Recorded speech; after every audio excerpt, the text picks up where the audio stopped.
murongo wa 4 Bibiliya iratubarira ngo none rero kubatizwa kwatumye duhambanwa nawe, no kuvuga na Kristo. Kubatizwa byatumye duhambanwa na Kristo, tuba mu rupfu rwiwe, kugira ngo nk'uko Kristo yazuwe mu bapfuye n'ubwiza bwa Data wa twese, abariko natwe tugendana ubugingo busha. Haleluya. Kubatizwa kwatumye dupfana na Kristo, duhambanwa nawe, hanyuma tuzurwanwa nawe, agenda mu bugingo budashira kwa Data, kandi ngwizo bituma tugendana ubugingo busha. Haleluya. Umuntu wa kera yaratuvuye ko ubu turi kumwe n'umuntu mushasha ari we Yesu Kristo, tugendana rero ubugingo bushasha. Haleluya.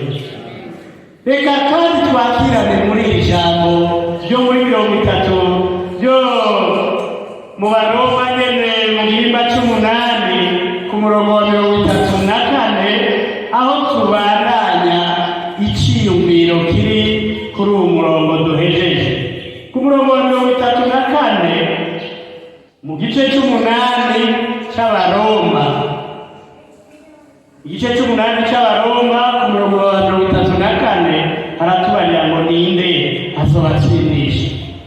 Ninde azobatsindisha ko muri kumwe na Kristo? Haleluya. Ninde azobatsindisha muri kumwe na Kristo kandi mugendana ubugingo bushasha? Ijambo riratubarira ngo ninde azobatsindisha. Mbega ni Kristo Yesu, kandi ari we yapfuye, kandi ari we turi kumwe. Umva ari uwo dutsindisha kandi turi kumwe n'uwatsinze. Amen. Nta n'umwe yo gutsindisha mwene Data, kuko uri kumwe n'uwatsinze, uri kumwe na Yesu Kristo, nawe yaratsinze urupfu, ntakiriko araburana. Uwo turi kumwe ntakiriko araburana, turi kumwe n'uwamaze gutsinda. Haleluya. Ninde azobatsindisha? Mbega ni Yesu Kristo, kandi ari we yapfuye. Ibi biruta yarazutse, ari buryo bw'Imana, bitaye ko aradusengera. Haleluya. Ikiruta byose, Yesu yarazutse, ari buryo bw'Imana, ntashobora kudutsindisha, kuko turi kumwe nawe. Yapfuye kubera twebwe, araheza aratsinda urupfu, arazuka, aduga iburyo bwa Mana Data. Niwe biri kumwe, ari mu bugingo budashira, natwe turi kumwe nawe. Haleluya. Haleluya. Haleluya. Ninde azobatsindisha? Nta n'umwe azodutsindisha, kuko turi kumwe n'uwatsinze bene Data. Si Yesu Kristo azodutsindisha, kuko yaje ku bwacu kugira ngo asesa amaraso yiwe, aheza aratsinda Satani, aramaka imvunguruzo, azishira Mana Data. Haleluya. Ntugire ubwoba mwene Data, ntugire ubwoba, kuko uri kumwe n'uwatsinze. Haleluya. Kandi ahari Yesu Kristo ariko aradusengera. Haleluya. Noneho sindishwa n'umuntu yicaye ariko aragusengera, asengera ubugingo bwawe, ntibishoboka. Haleluya.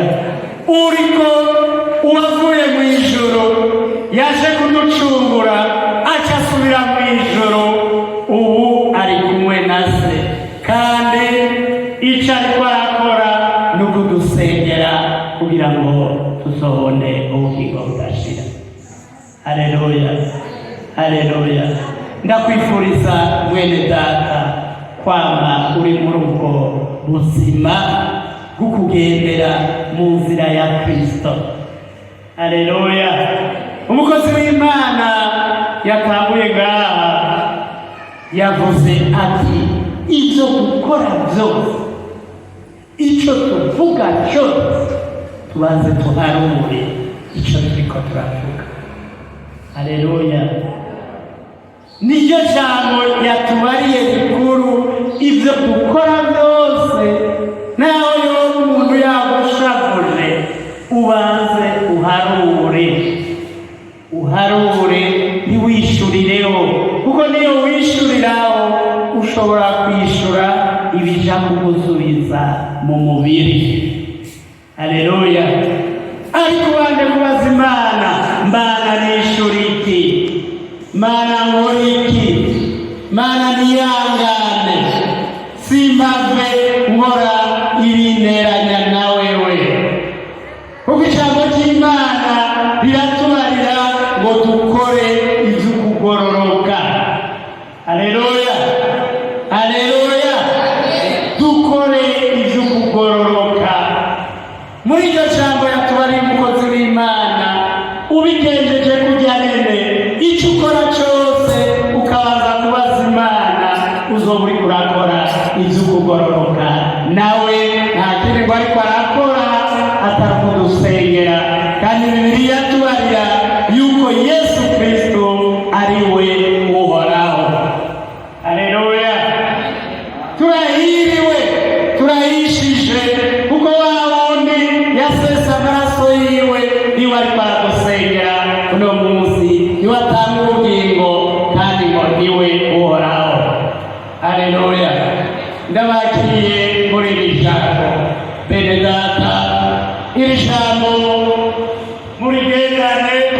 turigendane aho turi hose, twame twifuza kw'icyo dukora cyose twokwama duhanuza uhoraho. Haleluya. Ndakwifuriza kw'icyo ukora cyose, icyo ukora cyose mwene data, ubanze uhanuze uhoraho. Iryo ni ijambo ry'Imana. Rero